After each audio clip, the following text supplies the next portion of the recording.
Hello, this is Confabulation. My name is David. My pronouns are he and him. And we also have Michelle on. So, Michelle, you can introduce yourself. Hi, I'm Michelle. My pronouns are she and her. And joining us, we have, you can introduce yourselves as well. My name is Larry Lancet, and I am a he or a him. And I'm Cecily Lancet, and I'm a she, her. All right, awesome. And we are Sisters House, me, David, and Michelle. We are Sisters House, a domestic violence advocacy and education organization. If you know anyone is experiencing domestic violence, you can call our hotline at 253-383-4275 or visit our website at oursistershouse.com. This episode, we have two special guests. And they are co-producers of the phenomenal children's education show, Reading Rainbow. I should have used that first to introduce yourselves. All right. So I would like, give you guys a chance to, what is Reading Rainbow and what is, significant about Reading Rainbow? So basically just jump right into the question. And whoever wants to speak first can go. Well, Reading Rainbow was on public television broadcast for 23 years, along with Sesame Street and Mr. Rogers' Neighborhood. It was a real classic children's series on PBS for many years. And Reading Rainbow was developed in order to help children keep their reading skills over the summer. Studies had shown that children would get cranked up on their reading skills and pre-reading skills, and then they'd get out for the summer and they would come back to school and they would have lost a lot of their gains. And so we were approached by PBS to develop a series that would help children not so much learn to read as to love to read. Mm-hmm. And our first pilot was funded when, Larry? The first pilot was funded in 1981 by CPB and Kellogg. And we produced a pilot that year, and then we got series funding, and the series debuted in, June or July of 1983. And then we were on the air for 25 years, 26 years, actually. Oh, 26, I said 23. I'm behind the times. Well, and one of the things people ask us quite a bit, so, TV and books were the enemy back then. This was before the internet. This was before cell phones. This was before everything. And most of the time, children had four choices, which were the three commercial networks and public television. And public television was distinctly non-commercial. And so we were inspired by that mission. It was tough. It's like, oh, gosh, use TV to get children to books. Ooh, that was a tall order back in the day. Television was called the plug-in drug. And there was a lot of timely discussion about the impact of children's lives from watching plenty of TV. So one of the things we knew was that the worst readers of all children out there, the ones who lagged behind the norm most frequently, were Black boys, early elementary, young Black boys. And we were determined to see if we could address that issue. That was a very disturbing statistic. And so we said, the best way we can do that is to find someone who looks like them. And who might that be? So we started looking around, all kinds of people, and one day, one of the associate producers says, LeVar Burton is going to be on Sue Simmons Live at 5. I think we should take a look. And so we tuned in, and here was this young, dynamic, handsome guy. We said, no need to look anymore. This is the man for the job. So we called up his agent, and LeVar at that time happened to be cruising down the Zambezi River. He was incommunicado. But his agent, who had coincidentally been a former classroom teacher, Dolores Robinson, she said, well, I can't talk to LeVar right now, but this sounds like exactly the kind of project he would like to do, and I'll commit him to do this. And we said, wow, that is great. Boy, that was easy. Yeah. And sure enough, when we wrote the pilot, and he had just come off. He arrived on set to do the pilot, and I think he had been on the river. He had been on the Zambezi River, and he had flown from Africa to New York on the red eye and showed up on the set early in the morning. And the first thing he did after he said hello is, can I have a glass of orange juice and a toothbrush, please? So that was our first. That's how our relationship started. And right. He was committed from the very first moment that he started to work with us. And over the next 26 years, LeVar never missed a production date. He was on set for every single show, never missed a line. In fact, last night, December 11th, he received a Lifetime Achievement Award at the first annual Children and Family Emmys, which was telecast last night.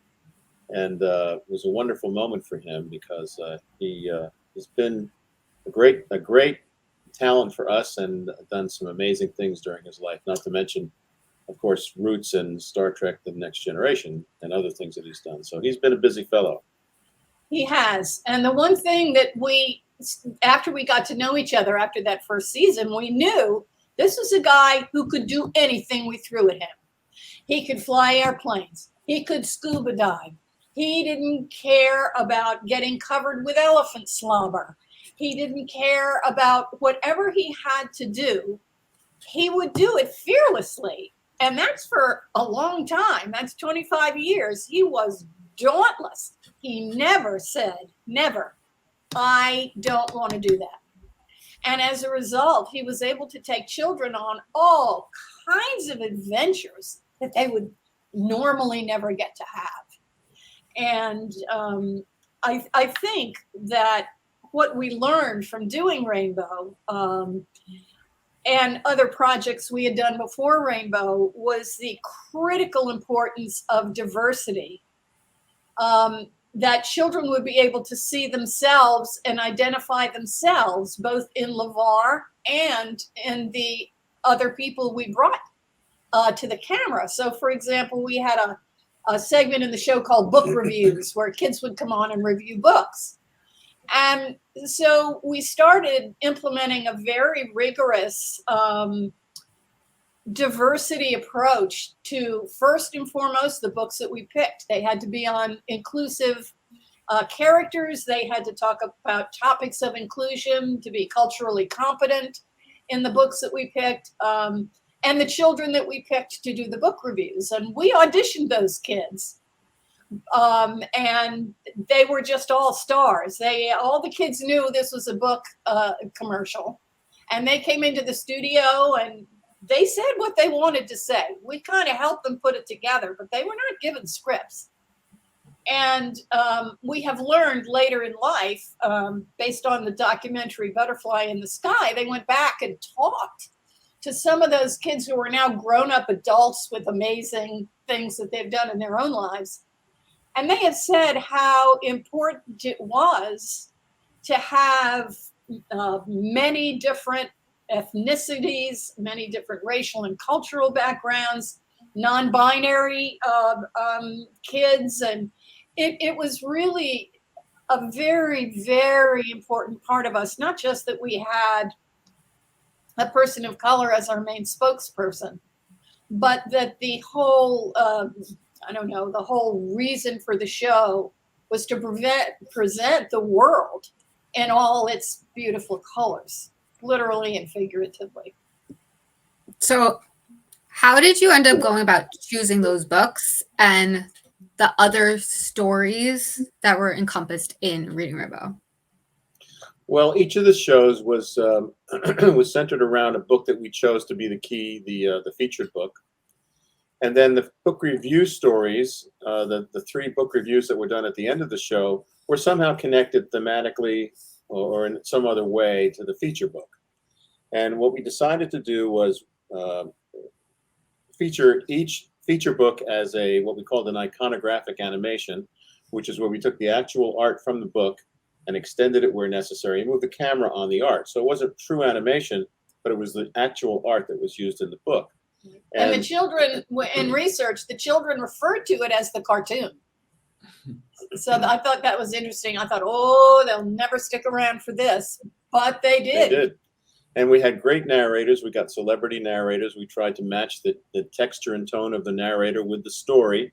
So if it was a crime story, we got Peter Falk to do the narration. If it was we had one about it's called Bringing the Rain to Kapiti Plain, and James Earl Jones read that. And we had native music, ocarina music, native African music. So even, for example, when we had a Native American story, we would bring in Native American authorship and instrumentation for the music scoring. So there's quite a bit of creative, cultural and creative input from people who were not necessarily mainstream speakers in the media world. And it made the show authentic. It made it real. And it sent a message that everyone is valid. Every perspective, every cultural experience, every color of every skin is valid and real and important. Wow. First of all, I just, want to just affirm you guys and congratulate you guys, even though you don't need my congratulations. I'm sure you got plenty of it. But 26 years of success is amazing, and then just being pioneers, being able to have that type of vision and all those ideas and actually, see that success. I guess this is not necessarily on the paper, or questions, but how did you think that you guys were going to get this success? And were there times where you're like, are we doing the right thing? Or and what pushed you towards that, I guess? Well, as a television producer, you always want a success. Yeah. And when we started doing the project, all we wanted to do was make a good TV show. And then over the next ensuing years, you're so consumed by the work, you don't really think about it. And in fact, the awards that we would win were for shows that we had done in the past, and we were too busy working on the ones for the future to really think about it. Hmm. So I think that the success of the show has to do more with the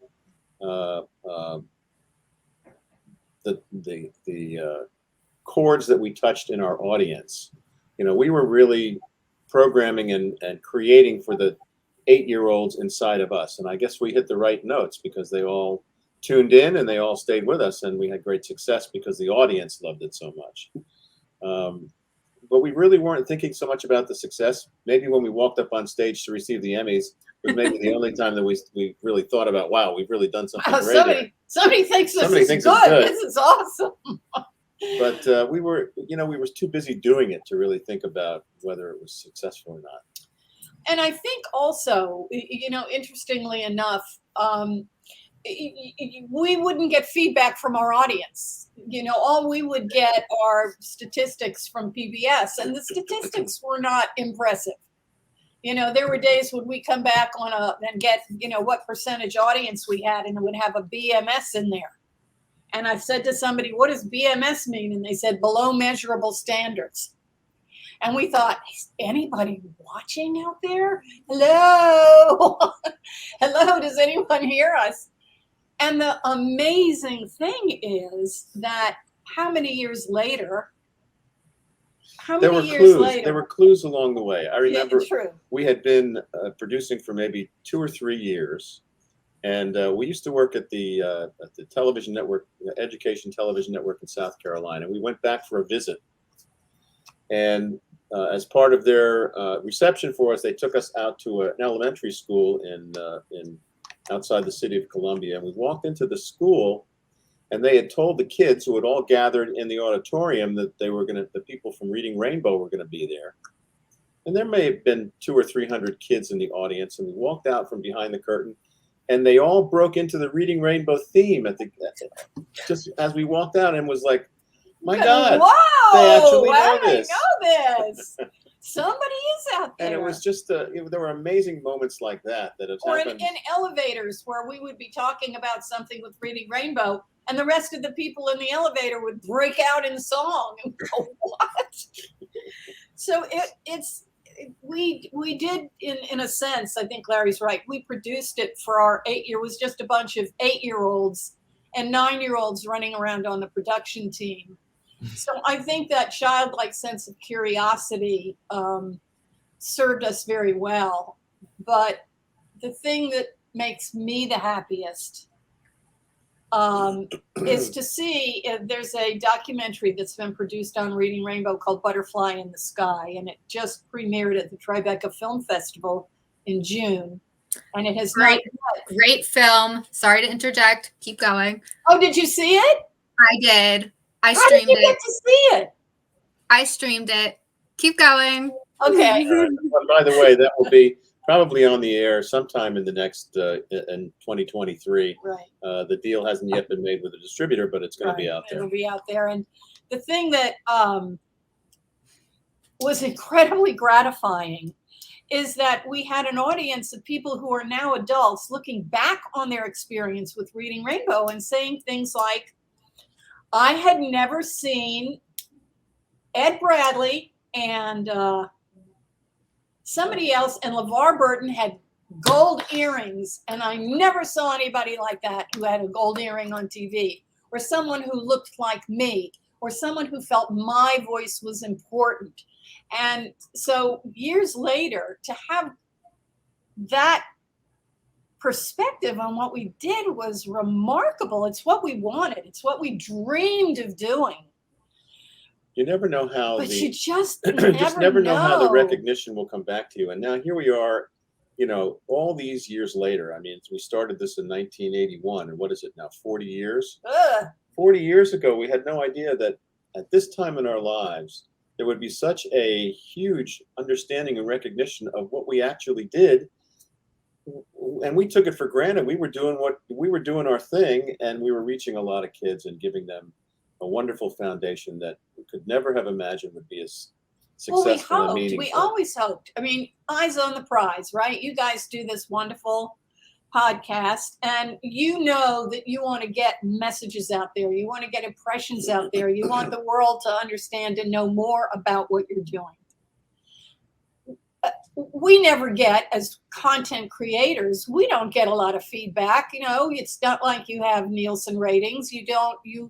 The only way that we got our feedback was about 40 years later. I mean, we were so lucky to be honored with so many awards for the show. So we knew there was a certain audience out there that appreciated it. But to hear the grown-up people who saw this as kids and who were impacted by it is just the most unbelievable It's truly gratifying. Affirmation of, wow, we did what we set out to do. Can you believe it? Yeah. That was awesome. So since you have just participated in a documentary and you have been in the background aspect, right, producing for all those years, and you had the opportunity to talk about race, and I mean, you were in the forefront of it, right? And a lot of people don't have those conversations, especially, as you said, 40 years ago. How have you seen the adjustment in society, kind of? And also, I mean, as you guys were producing, the change in bringing it in the screen, and also through Butterfly in the Sky and the new conversations that people have had. Sorry, that was a complex question. That's a great question, Michelle. I think that when we told PBS we had our host and they said, who is it? We said, LeVar Burton. Oh, the guy in Roots? Yes. Huh. Well, all right. People were stunned. They were surprised. It's not that they were horrified. It was just like, ooh, wow, we never considered that. And we felt like, well, good. Now that's going to start being considered. Good. Right answer, PBS. And so the dialogue then was never the kinds of open conversations we have today. If someone thought it was not a good idea to have LeVar be the host, they never said anything to us. But the issues about race were not on the table for open discussion. And here's a story that I think is very relevant to your question. And LeVar was so on point with this. We had a lot to learn because LeVar came on set for the pilot, and then he came back to shoot the series, and he had a mustache, which he did not have in the first show. And I said, oh, no, mustache, got to go. And LeVar didn't want to shave it. And I thought, oh, no, it's going to look different. It's like the kids won't. Well, he did shave his mustache for the second series, but he came back for the third series. And not only did he have a mustache, but he had an earring. And I said, LeVar, I don't know. I'm just really worried about consistency. And he said, well, here's the deal. He said, kids' parents and their fathers specifically come home sometimes with hair or not hair, sometimes with a mustache or no mustache. Some will have earrings and some won't. They still know who their father is. Yeah. And he said, by the way, I am playing me. I am me in this. I'm not playing another character. And his comment on that, and this is in the film, and I don't mind sort of retelling or quoting, is that when you are not affirmed by society, when something about you is wrong, whether it's the color of your skin or the way your hair looks or the way you speak with an accent, or he said, I was trying to sort out who I was. And he was so authentic in his commitment to his role that he wasn't playing somebody else, he was playing himself. And when he said that to me, I thought, I can't argue with this man who is in fact playing himself. What do I say to that? Don't be yourself? When the very issue and issues we were facing back in that day were exactly about that. But nobody was coming forward with it. And this little tempest in a teapot. And I said, well, I got to go with this man, right or wrong. And in the end, he was right, because guess what? Nobody ran away screaming when he had one of those straight up hairdos, and sometimes he had close cut hairdos. He had all kinds of looks. It was like all of the things they say about Jane Pauley with 25 different hairdos. But guess what? Jane Pauley was Jane Pauley. And if she could be herself, LeVar could be himself. And so that concept of who am I, he was a role model to millions of children of all colors and stripes. And he did it his way. And I think that dialogue could probably never have happened in that environment. It just was not discussed. And I think today, when people are just now understanding the gender spectrum, understanding the importance of soulfulness and identity, cultural identities, ethnic identities, all of the groups that we as human beings identify, communities that we're part of, that the opportunity to have dialogue about who we are, not only the concept of the breadth of that has grown, the fear that has created in the outside world for people who are not ready for the world to be different from who they are, is a huge step forward. Black Lives Matter, the Rainbow Coalition, people who have had to not be who they were and really suffer terribly because of that, have now places to go and people to talk to and communities they can address. Dialogue can be had online. the opposite side of the coin there is the hate that has also been fostered. Not only learning and broader social boundaries, if you will, but those social boundaries have also been made broader by people who are terrified and fearful of difference.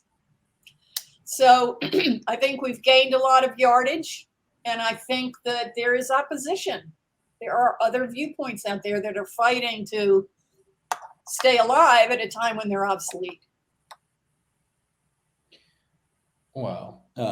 Thank you for that great answer. And also, I know it's very important to be, you can get a lot further in life by being your authentic self, because you can be a character, but how long can you sustain that, Right. And then with my next question is, with a nonprofit structure, how did you compete with private sector in terms of marketing and advertising? Well, our company was not a nonprofit. We were we were a for-profit company. Okay. The public television stations, of course, were nonprofit, so they contracted with us to do it. What was your question, though? How did we do that? Just how to compete with the private sector in terms of marketing and advertising. So, If I could step in, please. We were competing within a public television market. We were competing with Sesame Street, Mr. Rogers. We were not competing with Saturday morning cartoons. And so our marketing didn't really depend on anything from the private sector. However, the underwriters who paid for the show, Kellogg's, B. Dalton, many foundations that came in, the National Science Foundation, the Ford Foundation, Arthur Vining Davis Foundation. So we were recognized not only by the nonprofits who were in the business of funding good works, but we also had the benefit of private sector businesses that wanted to be associated with the work we did. They wanted to be associated with public broadcasting. So we never considered ourselves up against Smurfs, for example. And Reading Rainbow is also the #1 used program in American schools for, I think, 24 years. So we also had a substantial channel into the schools where teachers would use the shows for, cross-curriculum integration. So they have a geography lesson, they'd find a rainbow show that worked into that. Or we're studying volcanoes today, let's watch the volcano show in science, for example. So our biggest marketing effort was to try to get the stations to make sure they carried us and to do their own promotion on the series. Right. We didn't really have any responsibility for marketing the program. Our other programs that we did as a for-profit company, we had a licensing company and traditional types of advertising and marketing to try to sell our programs, but not the PBS program. No, but that was a good question. I have one.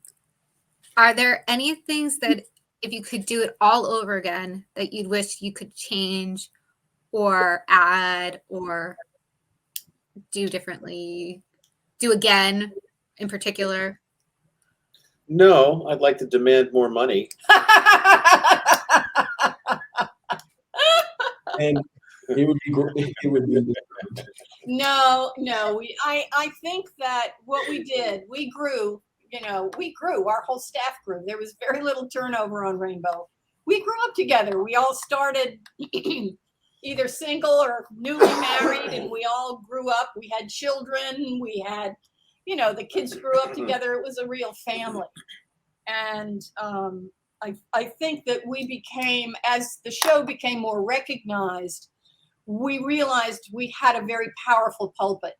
No one was going to challenge Rainbow. And so the topics that we committed to, we did a show on slavery. We did a show on the Vietnam War Memorial. We did a show on two-mom family. We did, we pushed it out there because we knew that we were safe. Nobody was going to say, we're canceling your show because you're too bold And so over time, we became more empowered about the topics that we could go after, the books that we would go after. Yeah.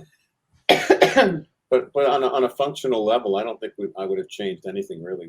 We were having the best time. Ever. We were going everywhere. We were shooting everything. Anything a I mean, 9-year-old self. as a producer, you know, this is a dream job. You don't Dream have any job. you don't have any client who's sitting on your head telling you what to do. You're basically out there doing it for yourself. It's like, think about putting yourself in your 9-year-old brain, but you have an adult body that can Right. affect things. Where do I want to go? What do I want to do? Well, let's go to a volcano. Hey, that sounds great. Let's go to a bat cave with 60 million bats. Oh, wait a minute. That means everybody gets rabies shots. And then I said, and the next thing is, I'm not going to do that segment. Right, neither am I.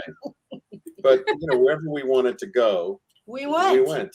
And LeVar came with us with arms wide open. So it was not, I mean, it was a very, very special gift to us and the whole staff to be able to work together. It was mission driven. There was passion behind the show, and it never flagged, not for all of those years. It was the same mission. And I think that's why it lasted so long. Most television series, if they go for 5 or 6 years, it's a long run. We had a 25-year run or a 30-year run. That doesn't happen very often unless the people who are doing it are really committed and are enjoying themselves, because otherwise it gets stale and dies. Yeah. It's and to see it have this renaissance now where the kids who watched it when they were little are now showing it to their kids is really, it's great. It's just amazing. We have been so, so blessed to have had that opportunity. It was great.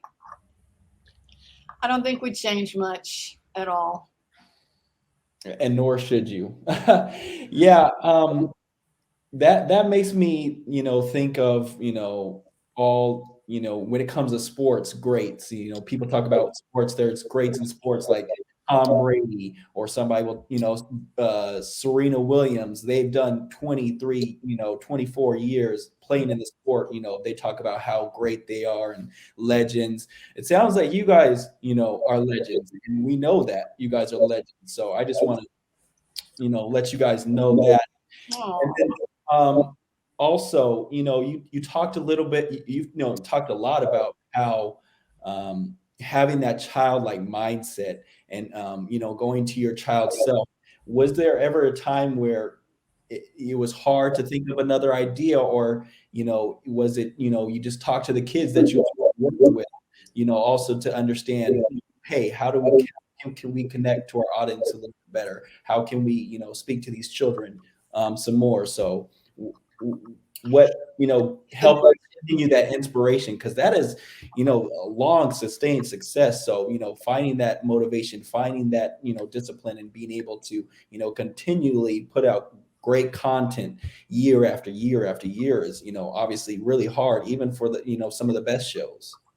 I think for us, the biggest inspiration we had was the constant stream of new books that would come into the office. I mean, the show is book driven. And so we would receive all of these galleys and stories. And, there was always something new coming in the door that would inspire us or give us an idea. So we had this terrific font of publishing that was always in the office. And the ideas that would be presented and the trends in society that you'd see in the books would give us new ideas all the time. I think that's part of why we never seem to run out of ideas and things to do. There's always a constant freshening of the stuff coming into the office. Right. And again, we became bolder as time went on. So, in a book called Badger's Parting Gifts, we talk about death, how it feels to lose someone you love. I mean, we always try to make in any given season a spectrum of emotional experiences that reflect, some things that were fun and funny, some things that were very profound, deep, and meaningful, and things that were just cool. And so in any given season, we tried to balance that. But for example, there's a wonderful show called The Tin Forest that talks about 9/11 We did not produce that show. That was produced after we left Rainbow, and it was marvelous. It was about how children felt about 9/11. So I don't know where that was going, but I think there was so much that we wanted to tell kids. Look at this. This is so neat. Or have you ever felt like this? Or dudes, do you like dinosaur jokes? We love them here. It's kind of funny. We kind of just, there was so much good stuff out there to talk about for kids that we never had a problem. So I'm going to ask, you've probably done a lot of conversations and interviews and things. Can we have a fresh story of like an experience that you did or saw? A fresh story. Well, I can think about that.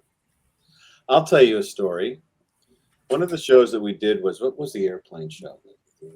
The bar learned how to fly a plane. What was that? I can't remember that.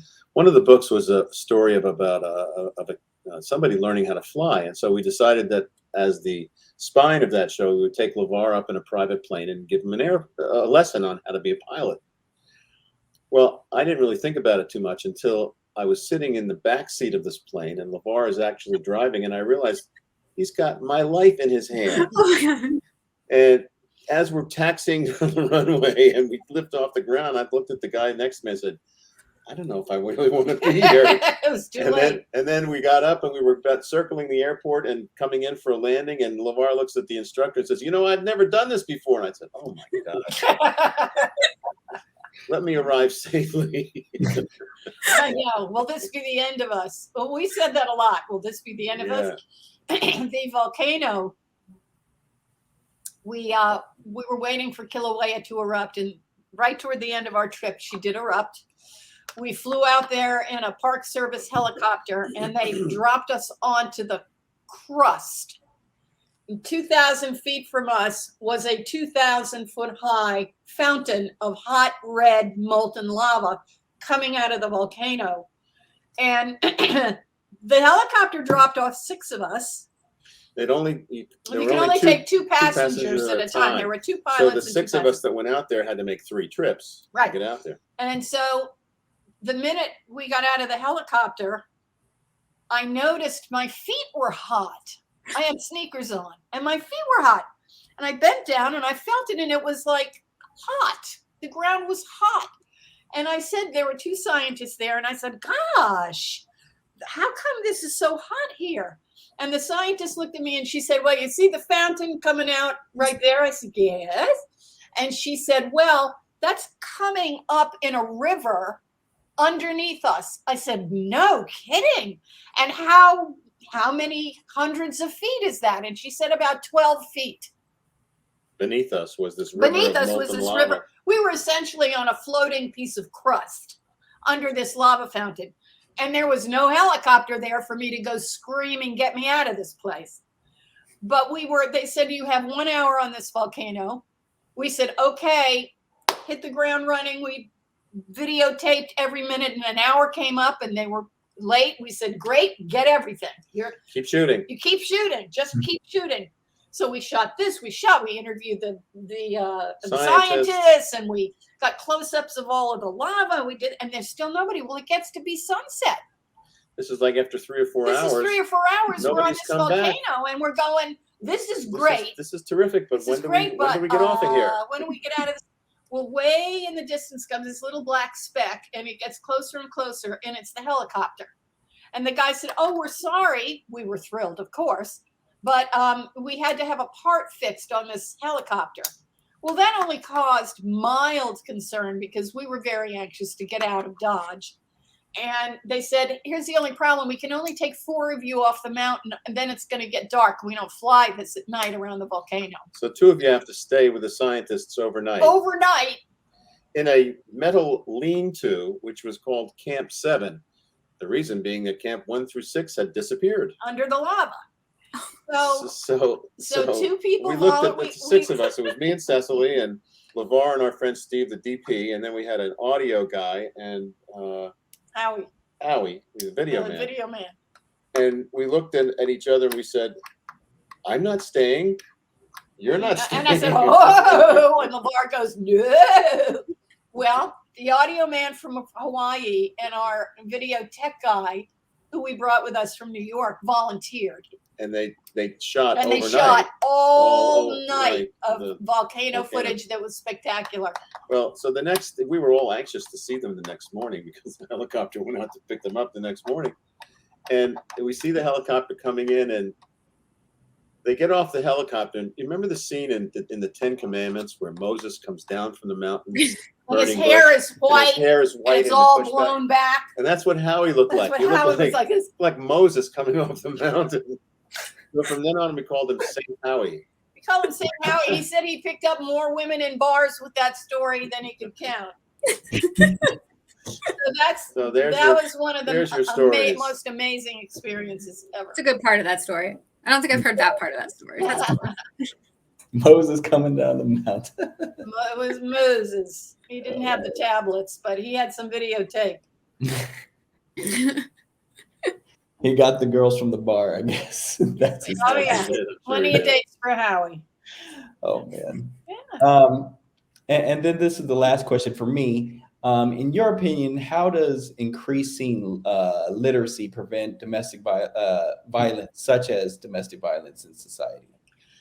Domestic violence is such a pervasive and horrifying secret. Many, many people who are victims of domestic violence keep it to themselves.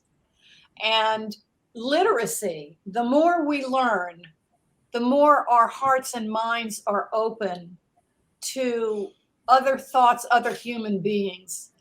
Causes of domestic violence are numerous. By educating our children about domestic violence, to help our children understand our most vulnerable people who are vulnerable to domestic violence, not to mention parents, mostly women, who are victims of domestic violence. We have to let them know there are better things in the world. There are things to aspire to. There are ways that you respect others and that you expect respect for yourself. There are social conventions and there are social remedies to help address the damage, the terrible damage done by domestic violence in this country. And we have a long way to go. But reading can, one, help you escape, bring your mind to another place. It can inform you about things that you can do to protect yourself, to self-advocate. It can share values that may change some perspective on practicing domestic violence. And but even reading as a more general concept, to open your world, to be able to expand your mind, to understand all the things that are out there in the world through reading, gives you a wider perspective, wider outlet, and a wider outlook on life. Yes. And on our whole existence as human beings. And so the more of that we do, I think the better off we are. Right. And I think that the work that you're doing at our sister's house is so important. It's so critical because these are things, especially domestic violence, that are best addressed at a local level, that are best addressed by organizations who are staffed with people who understand the chaos and the damage and the hurt that's caused by domestic violence. And it's through things like this podcast and the other work that you're doing there.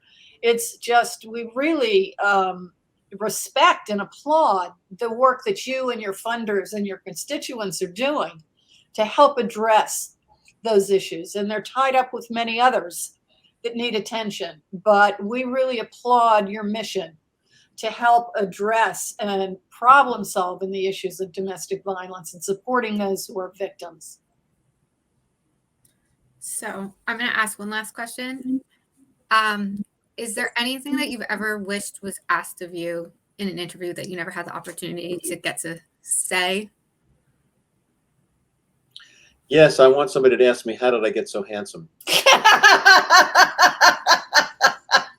Because by staying married to your lovely partner for so many years. I And being know. respectful to one another.